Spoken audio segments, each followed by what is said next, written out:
महाराष्ट्राचा। नमस्कार, मी गौरी। संध्या लाईव्ह मध्ये आपलं सगळ्यांचं स्वागत। मंचर जुन्नरचे प्रांताधिकारी गोविंद शिंदे यांना अटक केली आहे। याबाबत नारायणगाव येथील बिल्डर सचिन शेलोत यांनी नारायणगाव येथील सुयोग साम्राज्य कंप्लीशनसाठी परवानगी मागितली होती। मात्र परवानगीसाठी प्रांताधिकारी गोविंद शिंदे यांनी 5 लाख रुपये लाच मागितली होती। त्यानंतर 2 लाख रुपये द्यायचं ठरलं होतं। ही बाब लाचलुचपत विभाग पुणे यांच्याकडे दाखल केली होती। त्यानुसार मंचर येथे सापळा लावला गेला आणि प्रांताधिकारी गोविंद शिंदे आणि लिपिक राहुल खैरनार यांना 2 लाख रुपयांची लाच घेताना रंगेहात पकडले। ही बातमी नारायणगाव येथील कनिका खैरे यांना समजताच त्या काय म्हणाल्या पाहूयात। जर बिल्डर कुठलाही बांधकाम करतो तर त्याच्या आधी ती मोजणी करतो। बिल्डर ही चुकी नाही करत की आपण जर तिथे कोट्याधीशने पैसे लावणार आहोत, आज आपले इतके पैसे खर्च होणार आहोत, तर आपण पहिले लीगली सरकारी मोजणी करायला पाहिजे। नाही की त्यांनी 2002चा नकाशा लावून तुम्ही सँक्शन घ्यायला पाहिजे।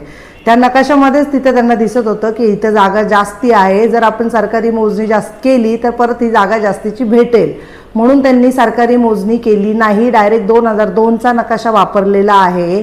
आणि आज जर ते म्हणतात हे खोटं आहे काय, मग तुम्ही सँक्शन नकाशा दाखवा ना 2002चा। सँक्शन नकाशावरती तुमचीच जी फाईल आहे त्यालाच तुम्ही सँक्शन नकाशा कितीचा लावला तो चेक करा, त्याच्यावर किती जमीन आहे ती पण तुम्ही बघून घ्या।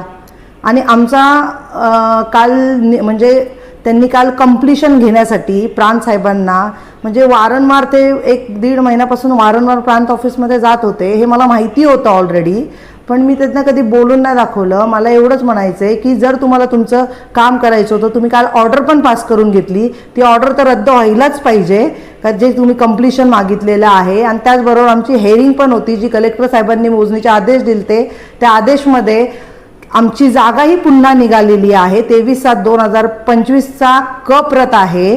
त्याचबरोबर आम्ही ती क प्रत कलेक्टर साहेबांना सबमिट केलेली आहे। त्याचबरोबर मी आता निवेदन बावनकुळे साहेबांनाही देणार आहे, मुख्यमंत्री साहेबांनाही देणार आहे। मला याच्यात न्याय मिळायला पाहिजे। इथे सगळं पैशावरती खेळ चाललेला आहे। पैशावरती कन्स्ट्रक्शनच्या सगळ्या ज्या म्हणजे कुठल्याही परमिशन असतील त्या पैशाच्या जोरावरती चाललेले आहेत। पैसे द्या आणि परमिशन घ्या। जर हे खरे होते तर प्रांत साहेबांना ते 2 लाख रुपये का द्यायला गेलेले, ह्या प्रश्नाचं उत्तर ते देऊ शकतात का? प्रांत साहेब, जर तुमचे पेपर जर स्ट्रॉंग आहेत तर तुम्हाला पैशांची गरजच नाही द्यायची, पैसे का देताय तुम्ही? याचा अर्थ तुमचे पेपर चुकीचे होते, तुमचं काहीतरी पॉइंट चुकीचे दिसत होते, म्हणून तुम्ही त्यांना पैसे देण्यासाठी तिथे गेले। ताज्या आणि महत्त्वपूर्ण बातम्या पाहण्यासाठी आजच आमच्या संध्या लाईव्ह न्यूज चॅनलला YouTube वर सबस्क्राइब करा आणि बेल आयकॉन प्रेस